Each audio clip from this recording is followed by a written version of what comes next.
A thread of history. Tea house poems to nurture the past and rewild the spirit. A podcast by Caroline Kerjean.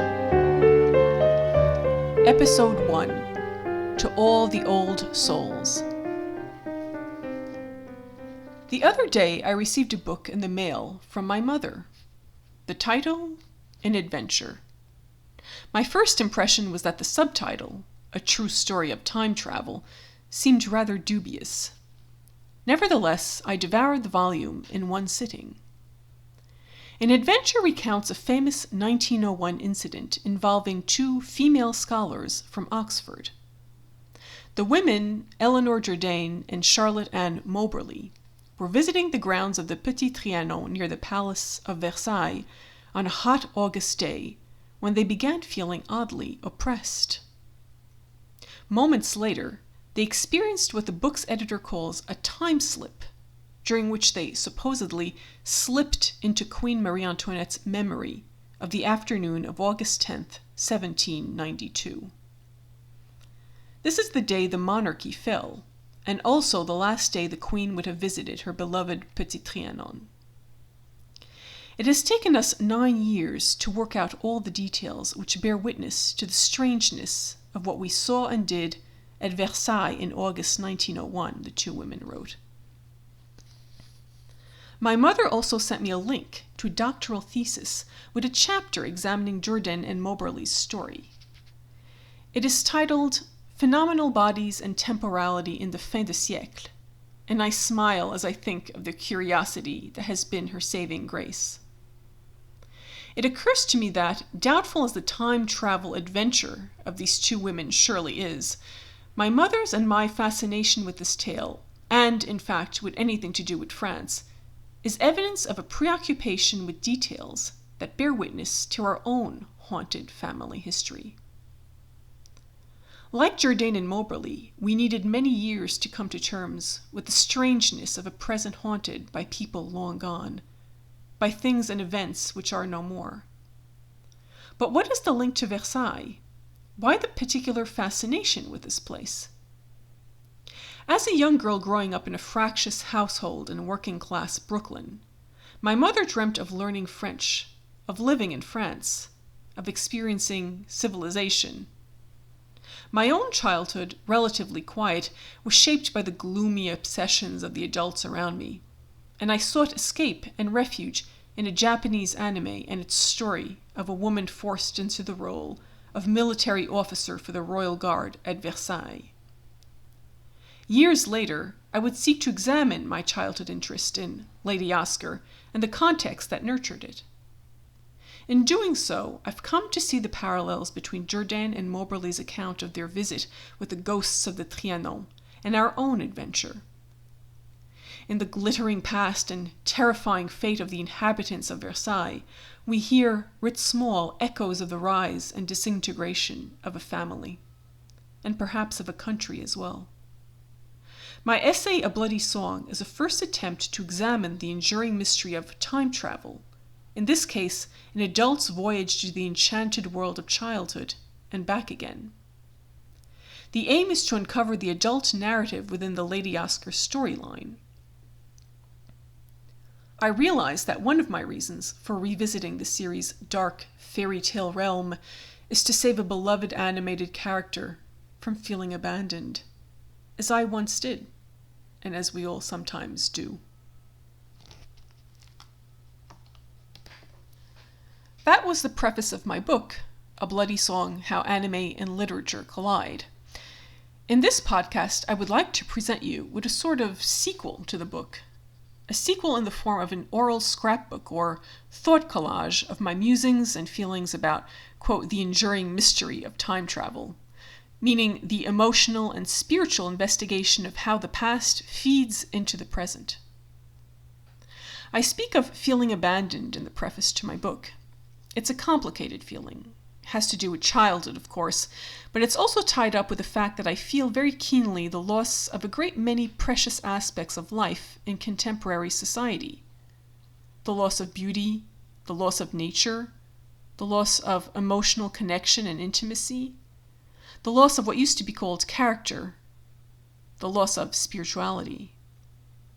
I don't think we realize the full extent of our losses, but they do create a terrible void we all attempt to fill on a daily basis. Modern alienation breeds profound loneliness, both emotional and spiritual, and I'm sure many of you feel it as much as I do. But one of the strangest losses I find is our loss of any sense of history. As an artist and an author, I offer you my poems as a means of revisiting this lost part of us and re-enchanting our lives. But why should one revisit the past exactly? I will answer as best I can. You may have the feeling, as I do, that our deep connection to history is rarely mentioned or even thought about in the West, as if such a thing were deeply irrelevant or even shameful. I certainly feel that something is missing from most conversations I hear about spirituality. You hear about living in the moment, embracing the present, feeling the oneness of the universe and all that, but you never hear about the past, about our connection to history. It is as if, deep down, we felt the past to be unworthy of our thoughts, even somehow impure. Yet our body and mind, our biology, our psychological makeup, all of these are the past. They are the complex products of a very, very long history.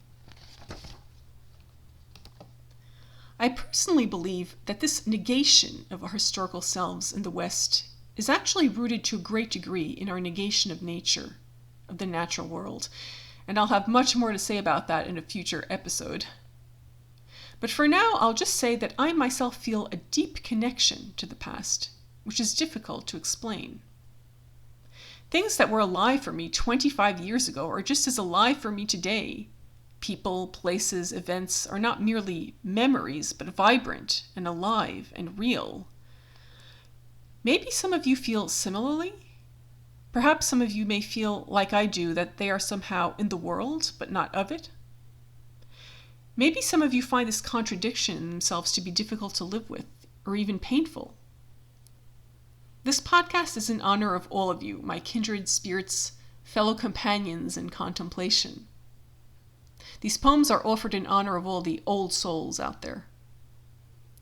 I recently moved to Quebec City from Montreal, and the move seems to me a kind of mirror of a particular spiritual journey. I was actually born here, but left a good many years ago. They say that you can't go home again, and yet I find that my connection to this place is still strong. My connection to the landscape in particular, the cottage, the lake, the mountains, to my grandmother's old house as well. I drink in their beauty now, just as I did as a child, perhaps more. It occurs to me that home is also the past. Home is also where history lies. We tend to conveniently forget this in the West, and perhaps especially in North America. We're too busy forging full steam ahead in the name of something called infinite progress. We're too busy here trying to brand ourselves, too obsessed with the glittering promise of the new, of the polished, in a word, perhaps, of the, quote, happiness industry, to bother casting a glance backward into the depths of history and of our own authentic selves. To be clear, revisiting the past does not aim at romanticizing it. It is rather our romanticizing of the present, of the supposedly infinite possibilities of the present moment, which tends to get us into trouble. In an important sense, we live in contemporary Western societies in a prison of an eternal present. We're kind of locked into the narrative of an eternal, changeless present, a perpetual state of newness which a lot of so-called spiritual practices encourage us to sustain and perpetuate. Of course, there's nothing wrong with living in the moment. That is what we should truly embrace. What is wrong-headed is denying and silencing the past in order to live the myth of an eternal present. It actually amounts to a kind of death in life. To revisit and nurture the past is a means to explore and understand how it feeds into and continues to shape our real lives. Reading through the curious little tale recounted in Jourdain and Moberly's Adventure, I am again reminded that we are eternal creatures of the past. Some of us could even be called children of history rather than of our own parents. Take a moment to think about what that phrase might mean. I wish here to speak in particular to all those who, either often or just very fleetingly, feel haunted by the light and shadow cast by the memory of lost loved ones, of places long gone, of events long past. I know you believe, as I do, that such a haunted feeling is just as much a part of us as the lighter moods which wash over us during the course of our complicated lives. Some people would call the feeling I describe as some sort of New Agey gimmick, or even a reference to occult practices. This sort of interpretation is obviously wrong-headed, superficial. All of us are made up of a body and mind. All of us try to grapple with the fundamental problems of life. The spiritual dimension is simply one which we have long neglected in our Western societies. Thus it has become almost foreign to us. What if the connection, the sense of history I am talking about, were simply another word for the power of contemplation? After all, shining a light onto past worlds, past lives, is really only shining an honest light onto oneself. And what we learn there, what we learn thanks to this heightened sensation of the past and of our own place in the world, is a form of spiritual encounter unto itself. What if we dared to renew and rewild our spirits by exploring the landscape of the past on its own terms? What if out of this encounter the landscape of our own dreams were fully revealed to us? You may have guessed by now that I'm a contemplative. I wish at bottom to make my life into a life of contemplation. I'm sure many of you do as well. I recently finished a book titled The Abundance of Less: Lessons in Simple Living from Rural Japan. And I came across a beautiful quote by one of the people the author visits there. He says, quote, "I want to be someone who has time. There is a word in Japanese, furyu, made of the characters of the wind and of flow. People who don't have furyu are not full people." These words really resonate with me. My tea house poems are dedicated to the full people in the world, past and present.